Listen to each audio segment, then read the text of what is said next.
Very good morning. I am Dr. Senthilkumar, Associate Professor in the Department of Agricultural Engineering, SNS College of Technology, and I welcome you all for this video lecture series for the month of February 2024. And this video lecture series discuss about the farm mechanization. And this is the first video. The topic is scope of mechanization in India. So to say about the scope of sources of farm power and mechanization, various types of agricultural operations performed in a farm can be broadly classified as either it can be classified as tractive work or the stationary work.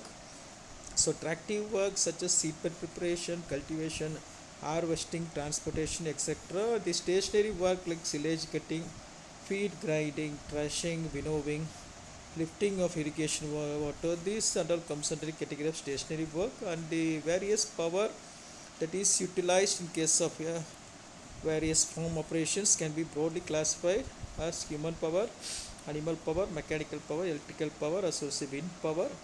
And to say about the human power, the indications are that the decline in the number of laborers employed for the agriculture is likely to increase in future, resulting in greater investment in labor, saving the devices and mechanical power. And to say about the labor, this human energy of the farm. Labor is one of the most important sources of farm power in regions where traditional system of agriculture is practiced.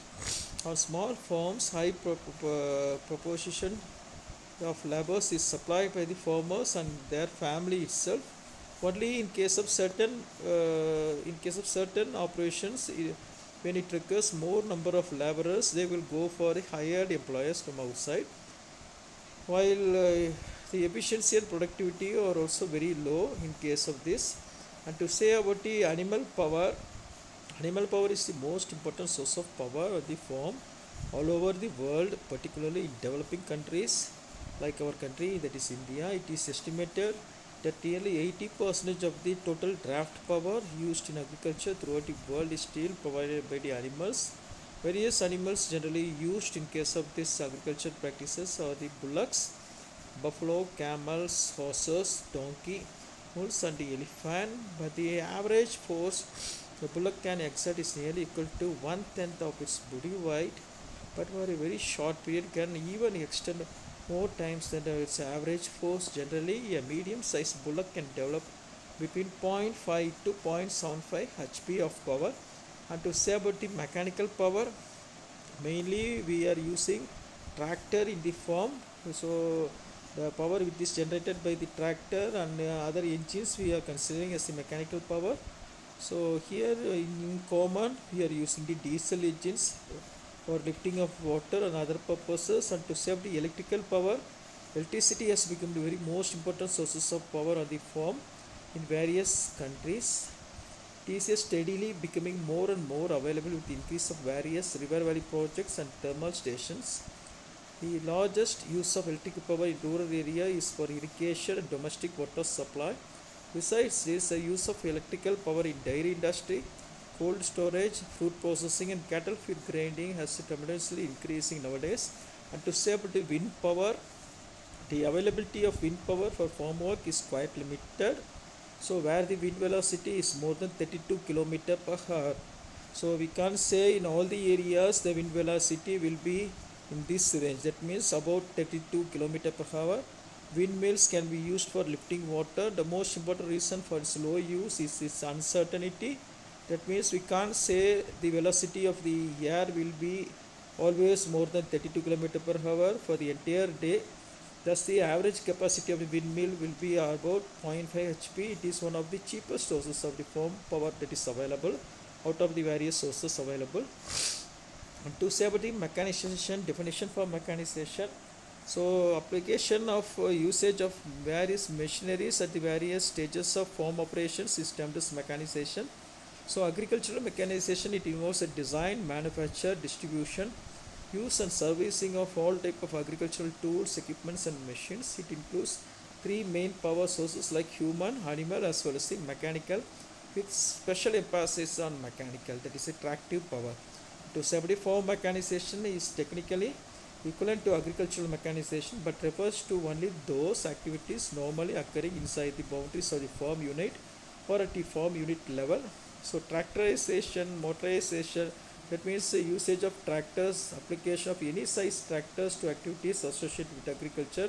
We use the term it as tractorization. Motorization refers to the application of all types of mechanical motors or engines, regardless of energy source, to activities related to agriculture. And to say about the machinery and implement, when it is capable of generating its own power, we used to say it as the machinery. And implement is nothing but the attachment, it gets the power from the machinery. So agricultural implements or devices attached to, pulled behind, pushed or otherwise used with human, animal or mechanical power source to carry out the agricultural operations. And to say the agricultural machinery in general term used to describe tractors, combines, implements, machines and any other devices more sophisticated than the hand tools, which are animal or mechanically powered. And to say the agricultural equipment generally refers to the stationary mechanical devices such as irrigation pump, etc. Then the scope of mechanization, it is quite true that the farmers of developing countries have a lowest earning per capita because of the low yield per hectare that get their land holdings. So by introducing the improved agricultural implement on a small size holdings to be operated by the bullocks, by using the small tractors, tractor-drawn machines and power tillers on medium holdings to supplement the existing sources, and by using the large size tractors and machines on the remaining holdings, that is in case of large land holdings.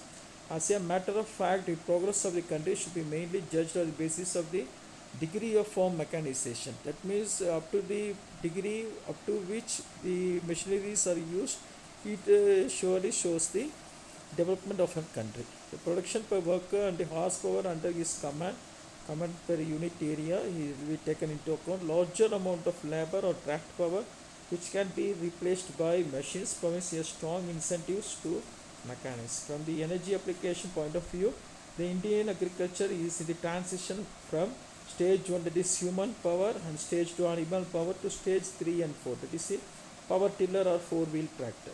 So thank you for watching this series 1 of lecture video, and we will see the remaining things in the next video. Thank you.